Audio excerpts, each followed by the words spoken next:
अस्सलाम वालेकुम and welcome to sports flow HBL PSL special के 10वें एडिशन में आज मुकाबला होने जा रहा है इस्लामाबाद यूनाइटेड मुल्तान सुल्तान की टीमों के दरमियान। Islamabad United once again looks very good, very well gelled और साथ साथ कॉम्बिनेशन बड़ा अच्छा नज़र आ रहा है, वो परफॉर्मेंसेस में भी ट्रांसलेट हो रहा है। साथ साथ मुल्तान सुल्तान के अंदर थोड़ी सी हमें प्रॉब्लम्स नज़र आ रही हैं जो कि आसानी के साथ सॉर्ट आउट की जा सकती हैं। This is going to be a really good match. तो पाकिस्तानी वक्त के मुताबिक 8 बजे ये मैच खेला जाएगा, जबकि कल मुकाबला हुआ एक तरह से वन साइडेड मैच था लाहौर और कराची की टीमों के दरमियान। लाहौर ने इवेंचुअली ये मैच 65 रन से जीता।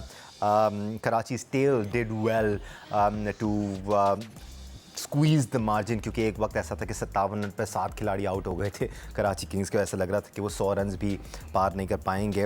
राइट देन इन दोनों मैचेस पर आज हम अपने एक्सपर्ट्स का ओपिनियन शामिल करेंगे। एक्सपर्ट ओपिनियन के हमारे साथ मौजूद है पाकिस्तान के साबिक कप्तान और टेस्ट क्रिकेटर राशिद लतीफ़, साथ साथ टेस्ट क्रिकेटर सिकंदर बख्त ने हमें ज्वाइन किया हुआ है। टेस्ट क्रिकेटर अहमद शहजाद हमारे साथ मौजूद हैं और टेस्ट क्रिकेटर फवाद आलम ने भी ज्वाइन किया हुआ है। राशिद भाई, कल के मैच से आगाज़ करते हैं। लाहौर का पहला मैच को इतना अच्छा रहा नहीं था और कुछ इश्यूज़ उनकी टीम में नज़र आ रहे थे। बॉलिंग कॉम्बिनेशन इतना फिट नहीं था, बट जैसे ही रिशद हुसैन को उन्होंने टीम में शामिल किया है उनका कंप्लेक्शन अलग नज़र आ रहा है। मैं आपकी तरफ आता हूँ, ज़रा स्कोर कार्ड पर एक नज़र डाल लेते हैं।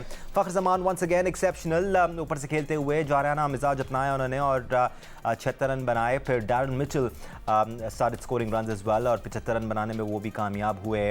अगर हम कराची के बॉलर्स की बात करें तो हसन अली 4 विकेट लेने में कामयाब हुए। अब्बास आफरीदी ने 1 विकेट हासिल किया, but Abbas Afridi was a bit too expensive from T20 terms.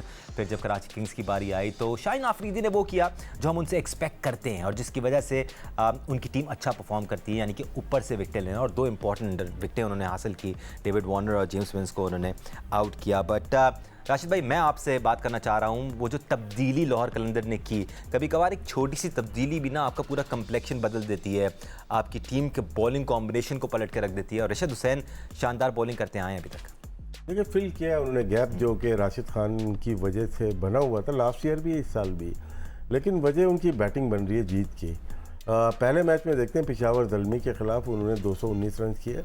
फ़ख्र ज़मान का बड़ा किरदार रहा उस मैच में डैरल मिचेल के साथ। 125 रन की पार्टनरशिप इस मैच में हुई है। उस मैच में 80 रन की पार्टनरशिप थी तीसरे विकेट की। ये जो पार्टनरशिप है ना, इसमें अब देखते हैं कि फ़ख्र ज़मान को दायरे से बाहर जाने दे रहे हैं।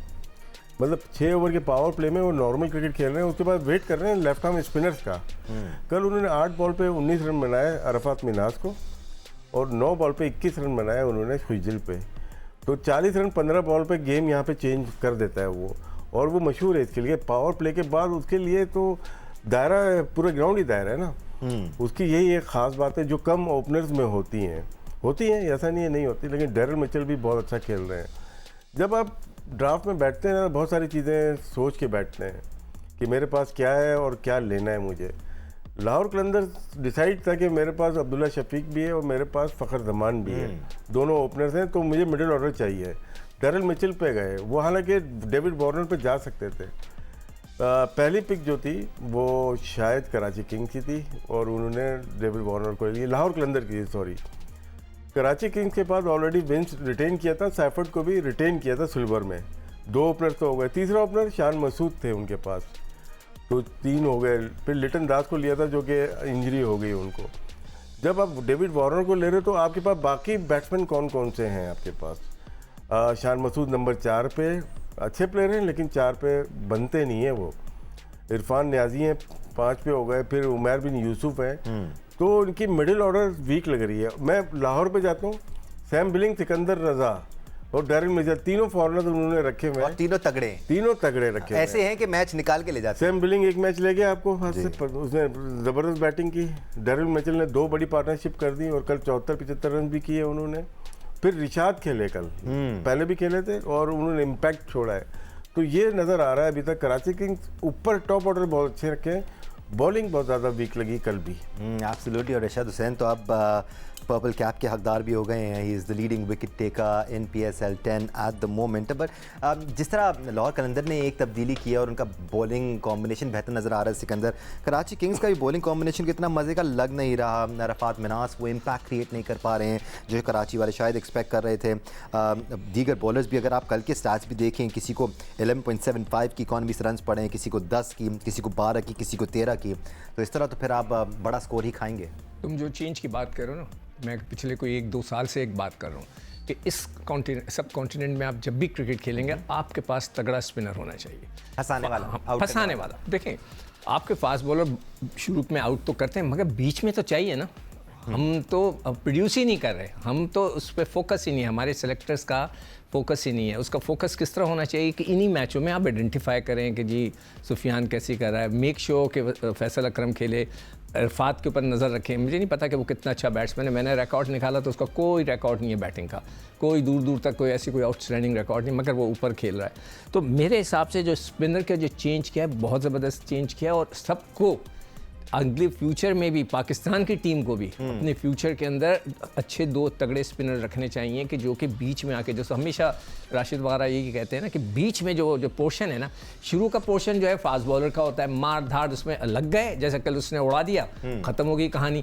यहाँ पर फ़कर ने मारे, कैच छूटा, उसके बाद उसने तो जो उसका स्टाइल है उसने उड़ा के रख दिया। आप फ़कर का अगर कैच छोड़ेंगे तो फिर बचेंगे नहीं, तो फिर वही हुआ। तो शुरू के जो 5 ओवर होते हैं वो इसी तरह चलते हैं। बीच का जो पोर्शन है ना वो कमाल का होता है कि जिसके अंदर आपने कंट्रोल कर, जो हमेशा राशिद खान का जिक्र होता है, तो यहाँ पर स्पिनर्स का होना बहुत ज़रूरी है। और जो कराची की टीम में मुझे नहीं पता कि शान मसूद मेरा अपना शागिर्द है, उसकी मेरे ख्याल से T20 में जगह नहीं बनती है, वो भी नंबर 4। खिलाना है तो खिला दो ऊपर अगर आपको इतना शौक़ है, मगर वो नहीं बनता। उसके बाद इरफान को बहुत चांस मिल रहे हैं, अभी तक वो कुछ नहीं कर रहा। फिर अरफात आ जाता है, फिर अब्बास अफरीदी आ जाता है, तो उनकी बैटिंग तो बहुत ही ज़्यादा कमज़ोर है। वो 3 अगर जो फॉरेनर्स हैं अगर कर दिया तो कर दिया। कल देखें ना कितनी वाइट बॉल पे वो आउट हो गया वार्नर। एब्सोल्युटली, बहुत ज़्यादा कुछ भी हो सकता है, बहुत ज़्यादा हेवीली रिलाई कर रहे हैं अपने टॉप 3 पे अहमद। बट लीग क्रिकेट का चार्म और अच्छी बात ये है, ख़ासतौर पे इनिशियल स्टेजेस में अगर आपको कोई लूप होल्स नज़र आते हैं तो आप उनको किसी ना किसी तरह से कंट्रोल कर सकते हैं, उन गैप्स को फिल कर सकते हैं, provided you take those chances. जिस तरह से लाहौर कलंदर ने लिया, हम बार बार रशीद हुसैन की बात कर रहे हैं इसलिए बिकॉज उनके आने से ऐसा लगता है कि वो पूरा कॉम्बिनेशन बन गया टीम का। फास्ट बॉलर्स अगर ऊपर से विकेट नहीं ले रहे हैं, वो नीचे से विकेट लेकर सपोर्ट ज़रूर प्रोवाइड कर रहे हैं और मिड स्टेजेस में आपकी टीम की पोजीशन स्ट्रॉन्ग कर रहे हैं। ऑब्वियसली स्पिन का एक बहुत बड़ा रोल है पाकिस्तान के अंदर, पाकिस्तान सुपर लीग के अंदर। और बड़ी जबरदस्त बात, रिशाद जैसा बॉल के थोड़ा सा घास था वहां भी टर्न कर रहा है। पाकिस्तान में इस तरह का नजर नहीं आ रहा है, ये ज्यादा कंसर्निंग बात है। और आप कराची का अगर देखेंगे जो टीम सिलेक्ट हुई है, इसके अंदर लाजमी लीग क्रिकेट जब होती है, यहाँ पे थिंक टैंक बैठते हैं, तो एक चीज बहुत डिस्कस होती है, वो ये होती है कि कोई इस तरह का बल्लेबाज जरूर टीम के अंदर रखा जाए जो आपकी प्लेइंग 11 पे हो, कि जो ऑफ स्पिन डालता हो, जो ऑफ स्पिन करता हो, कि जब कोई लेफ्टी आ जाए जिस तरह फखर जमान थे, वो तो लेफ्ट आर्म स्पिनर्स को हलाल कर रहे हैं, तो उनके सामने आप लेफ्ट आर्म स्पिनर्स जब लेके आते हैं उनके लिए तो इसी तरह के डिजर्ट दे रहे हैं आप उन्हें। और छोटी बाउंड्रीज पे इस तरह के पेज जहाँ पे, और स्पिनर भी कौन से, जो खुशदिल शाह तो खुद पार्ट टाइम बॉलर है, वो तो पाकिस्तान टीम के अंदर और कराची के लिए वो मेन टाइम पे बॉलिंग कर रहे हैं और हर मैच में ही इस कॉम्बिनेशन के साथ तो वो करते नजर आएंगे। फिर अरफात मिन्हाज को भी आप देखेंगे, वो यंगस्टर है, तेज बॉल करता है, उसको भी आप इस बाउंड्री पे, छोटी बाउंड्रीज पे इस तरह के पिच पे फखर जमान के सामने फेंकेंगे तो उसका करियर भी आप खराब करेंगे। तो उनके पास ऑप्शंस कम है, बॉलिंग में भी, बैटिंग में भी, फास्ट बॉलिंग भी अगर आप देखेंगे तो इतनी सेटिंग नजर आ नहीं रही है। तो आई डोंट नो कि ये क्या कॉम्बिनेशन था, ये किसने सिलेक्ट किया है, इसके पीछे कौन मास्टरमाइंड है। अगर आप पहला मैच भी देखें, देखिए मैच हारने की बात नहीं है, मैच हार जीत होती है, कोई मसला नहीं, कभी कभार दूसरी टीम भी अच्छा खेल जाती है, लेकिन हमने अपनी स्ट्रेंथ तो देखनी है कि हमारी अपनी स्ट्रेंथ क्या है। और कराची की स्ट्रेंथ मुझे कुछ समझ नहीं आ रही है। अगर आप पिछला मैच भी देखेंगे जो पहला हुआ, वो तो इंडिविजुअल ब्रिलियंस की वजह से आप जीत गए, आपने बहुत ज्यादा स्कोर करा दिया था, विंस ने सेंचुरी लगा दी, खुशदिल शाह बहुत हैंडी नॉक खेल गया कि आपको 2 बंदे में मैच निकलवा दिया। लेकिन ऊपर से पिछले मैच में भी सारे उनके आउट हो गए थे और इस मैच में भी आप देखेंगे जो ऊपर से सारे आउट हो गए। तो विंस जब बिल्कुल आउट हो गया वार्नर के साथ ही पहले ओवर में, तो मैच में बिल्कुल लग ही नहीं रहा था कि इनके पास कोई इस तरह के प्लेयर्स मौजूद है जो वापस लेके आएंगे। शान मसूद से आप T20 के अंदर कितना एक्सपेक्ट कर सकते हैं? हाँ, अगर अकोमोडेट करना है जिस जिस तरह सिक्कू भाई ने कहा है, तो फिर करते रहे, चाहे उनको चौथे पे करते हैं, फिर पांचवे पे भी करते हैं, छठवें पे करते हैं, कोई मसला नहीं है। लेकिन जीत वाला कॉम्बिनेशन, जीत वाली टीम कराची किंग्स की ना पिछली दफा नजर आई, ना इस दफा नजर आ रही है।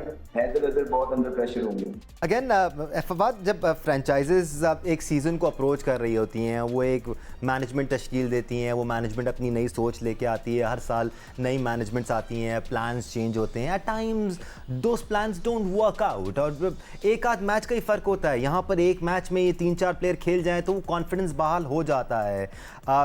कराची किंग्स के लिए अभी भी देर नहीं हुई। आपको लगता है कि कुछ चीज़ें हैं जिनको वो फिक्स करेंगे तो उनकी परफॉर्मेंस बेहतर हो सकती है, और वो क्या चीज़ें हैं? ये चीजें तो सबसे पहले वही है कि कॉम्बिनेशन ये है कि अगर आपके पास इतने सारे ओपनर्स हैं, वही वाली बात है जैसे कोयटा करता था।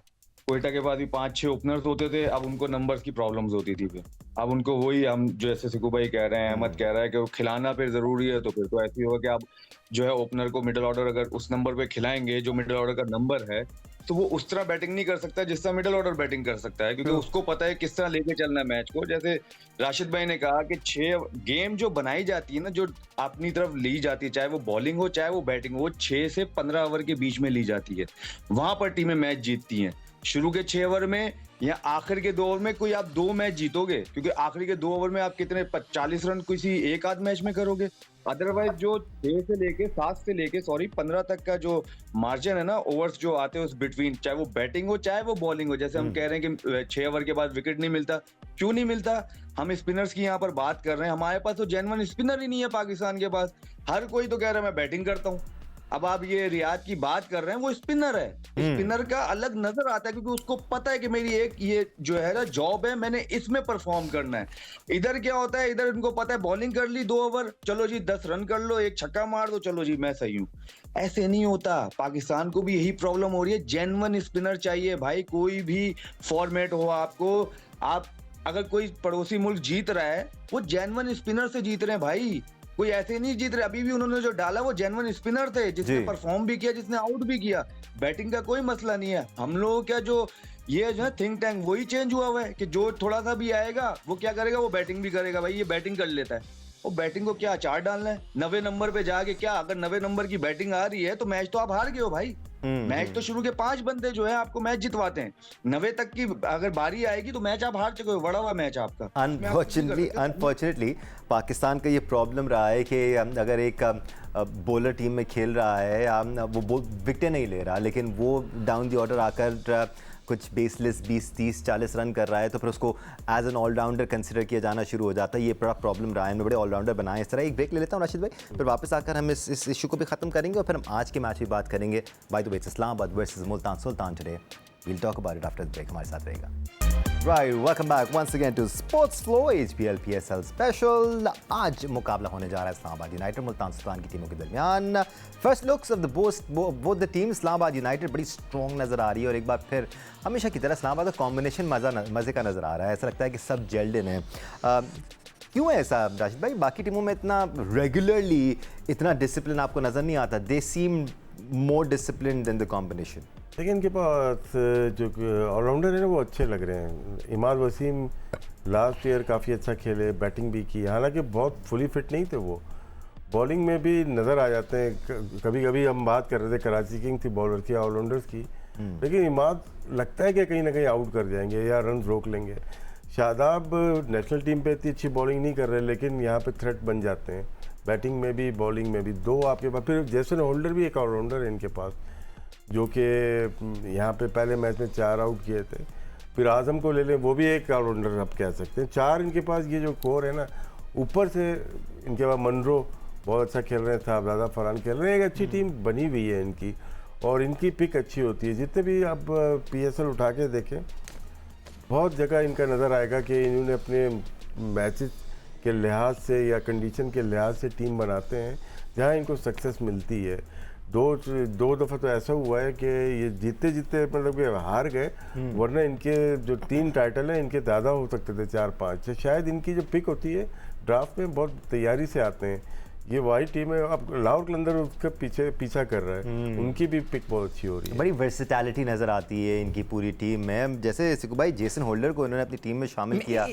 उससे पहले मैं एक चीज़ बोलूँ। Sure sir. वो जो अब ये बात हो रही थी ना कि कराची किंग की, तो मैं उनकी जो टीम देख रहा था उसमें एक आमिर जमाल और नबी हैं।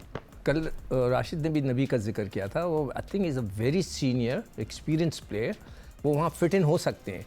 बीच के अंदर वो जो जगह है, स्पिन भी करते हैं। हम ऐसा करेंगे, let's keep this topic for the next time when Karachi Kings are playing, क्योंकि फिर अगर नबी को शामिल करना है तो किसी और एक फॉरेनर प्लेयर को टीम से निकालना पड़ेगा। अगेन फिर कॉम्बिनेशन मिल जाएगा। लंबा टॉपिक है थोड़ा सा। इस्लामाबाद यूनाइटेड अगर हम आ जाए तो बेन रॉशेस को भी इन्होंने पिछले मैच में शामिल किया था। साद मसूद को भी हमने एक्शन में देखा था। तो सिकू भाई चेंजेस भी हो रही हैं साथ साथ। नहीं, वो इनकी टीम वैसे तो अच्छी, बड़ी ज़बरदस्त बैलेंस है। भी जैसे ये कह रहा था ना कि ये शादाब जो हैं वो बहुत अच्छी गेंद यहाँ करते हैं, मगर नेशनल टीम की तरफ से नहीं करते, थ्रेट नहीं बनते। तो इसी तरह आज़म खान के साथ भी यही हुआ। वो भी, उनको भी इतना पूरा चांस नहीं मिला, इतना लंबा रन नहीं मिला। जितना भी मिला वो नहीं इम्प्रेस कर सके। इमाद वसीम को हम उठा के रिटायरमेंट से निकाल कर लेकर गए, वो भी बड़ा अजीब व गरीब फैसला था अमेरिका में। वो भी वहाँ पर कुछ नहीं कर सके। इंटरनेशनल क्रिकेट टोटली डिफरेंट होती है जो कि हमारी डोमेस्टिक क्रिकेट होती है। ये इट्स अ डोमेस्टिक क्रिकेट। यहाँ आप जो भी परफॉर्म करते हैं बहुत अच्छे लग रहे होते हैं। आप उठा के, अब जैसे एक लड़का है आसिफ अफरीदी जो कि 38 है ऑन द पेपर, वो बहुत अच्छी बॉल कर रहा है, ठीक है ना। अब आप उसको ले जाएं इंटरनेशनल क्रिकेट में, आपको फ़र्क नज़र आ जाएगा कि वहाँ इंटरनेशनल क्रिकेट में वो चीज़ नज़र नहीं आती। तो खैर एनीवे इनकी टीम वेरी बैलेंस है और हमेशा अच्छा खेलती है। जैसे राशिद ने कहा कि इनके पास जो एक और लड़का है हैदर अली इनके पास, हाँ अभी उसको प्रॉपर, मैं उसको बड़ा, वो भी एक अच्छा प्रॉस्पेक्ट है, अभी तक उसको प्रॉपर चांस नहीं मिला। तो आई होप कि वो जो उस दिन हम कल भी बात कर रहे थे कि कई लड़के ऐसे खेलते हैं जिनको प्रॉपर उनकी बैटिंग ऑर्डर नहीं मिलता, तो हो सकता है हैदर अली भी उनमें शामिल हो। वक्त कम, मुकाबला सख्त। अहमद शहजाद की तरफ बढ़ेंगे, फिर फवाद आलम की तरफ भी आएंगे। कुछ बैटर्स पे आ जाते हैं मेरे ख्याल से अहमद, बिकॉज बॉलिंग में भी इनके पास बेतहाशा ऑप्शन हैं। चेंजेस भी करते आए हैं, उसके बावजूद और भी ऑप्शन हैं जिनको ये आजमा सकते हैं, बट प्रॉब्ली उस तरफ जाएंगे नहीं। इनकी बैटिंग पे आ जाएं तो आंद्रेस गाउस अभी तक चले नहीं हैं। साजिदा फरहान बड़ा हेवली रन स्कोर कर रहे हैं। फिर कॉलिन मनरो, सलमान अली आगा, शादाब खुद बैटिंग कर लेते हैं और रन स्कोर कर लेते हैं। तो there is a lot there to talk about. This is exactly why Islamabad United अच्छा परफॉर्म करती आई है अब तक पीएसएल में।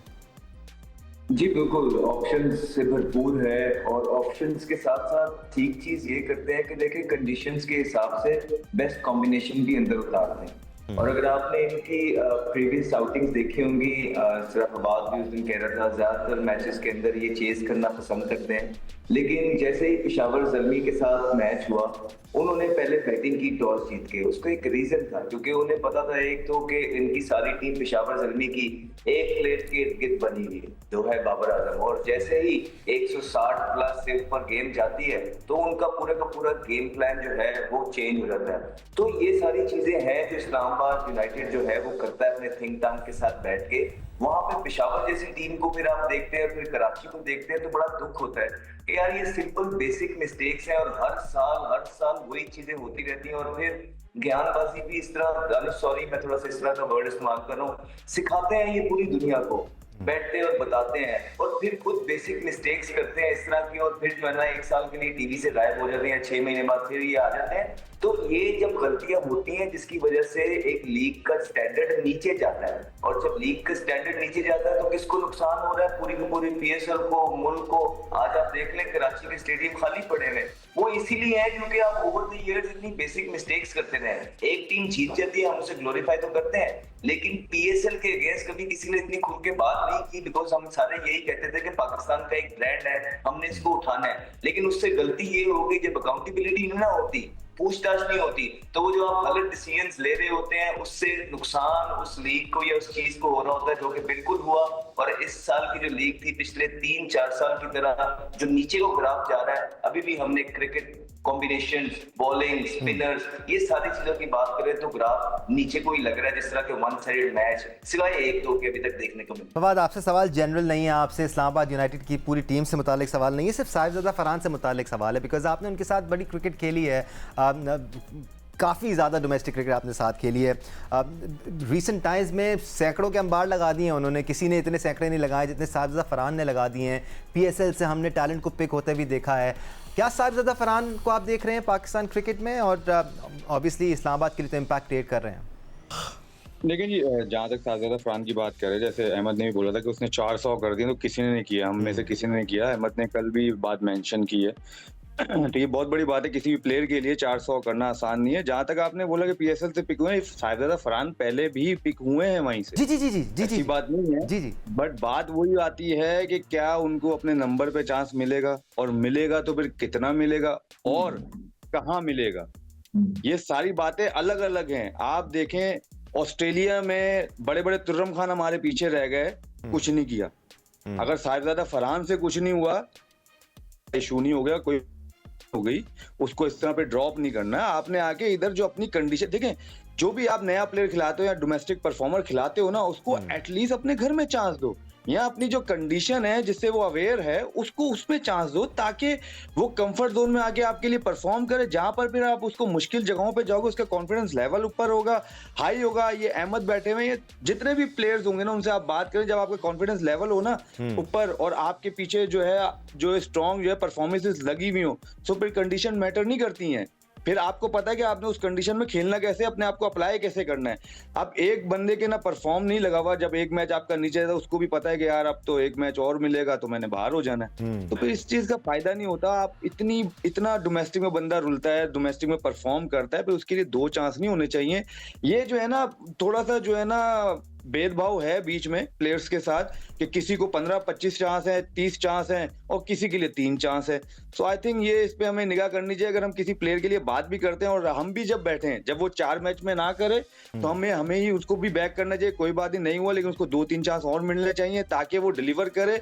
नेक्स्ट टाइम वो ये नहीं बोले कि मुझे पूरा चांस नहीं मिला। कोई भी आगे ये नहीं बोल सकता। आप बोल सकते हो कि यार आपको 6-7 चांस मिले, और वो भी लगातार, वफे से नहीं मिले कि 2 मैच खेले फिर बैठ गया, फिर तो उसके लिए फिर भी प्रॉब्लम है। तो 6-7 चांस मिलता है, फिर आप बंदे का पता चले। 5-6 इनिंग्स बहुत होती हैं, चाहे वो T20 हो, चाहे वो वनडे हो, चाहे वो टेस्ट मैचेस की 5-6 इनिंग्स में प्लेयर्स का पता चल जाता है कि वो कितने पानी में है। तो आई थिंक जब भी उसको चांस दे, तो इस तरह का चांस दे, और हमें जरूरत भी है, स्पेशली T20 में। प्लीज अल्लाह का वास्ता है, जो T20 में रन्स करता है उसको T20 में चांस दो, उसको 4 डे में टेस्ट में चांस मत दो, उसको वनडे में चांस मत दो। फिर आप लोग कहते हो कि हमने उसको चांस दिया, गलत है। उसने 400 किधर की हैं?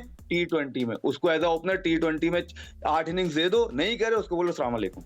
मैं एक थोड़ी सी चीज़ ऐड कर दूं। अभी जो कह रहे हैं ना कि पता चल गया, लगता है आपको हम क्लोजिंग करने वाले। हाँ बिल्कुल, मैं इससे पहले एक टच देके चला। जब भी फवाद ने कहा ना कि वो उस लड़के को चांस दो, मैं उसमें ये ऐड करना चाह रहा हूँ, उस लड़के को चांस दो जो डोमेस्टिक भी खेलता हो और वहां पर भी परफॉर्म करता हो। Sahibzada Farhan has been playing domestic as well. वो बिल्कुल सही है, that's what I am saying. उसको चांस दो। ऐसे लड़के जिन्होंने डोमेस्टिक में 9 मैच खेले में 200 रन किए, आप उनको ले जाके पाकिस्तान से ओपन करा देते हैं यार, that is crime for me. Right Sikandar Bakht, बहुत शुक्रिया आपका। राशिद लतीफ़ साहब, बहुत शुक्रिया। अच्छा लगा आप कराची आए हुए हैं और हमारे साथ स्टूडियो में बैठे हुए हैं। आते रहा करें। फवाद आलम, शुक्रिया आपका। Ahmed Shahzad, thank you so much for joining us. आज के लिए इतना ही। It's Multan Sultan versus Islamabad United. Enjoy the match. We will be here tomorrow with fresh analysis. अल्लाह हाफिज़।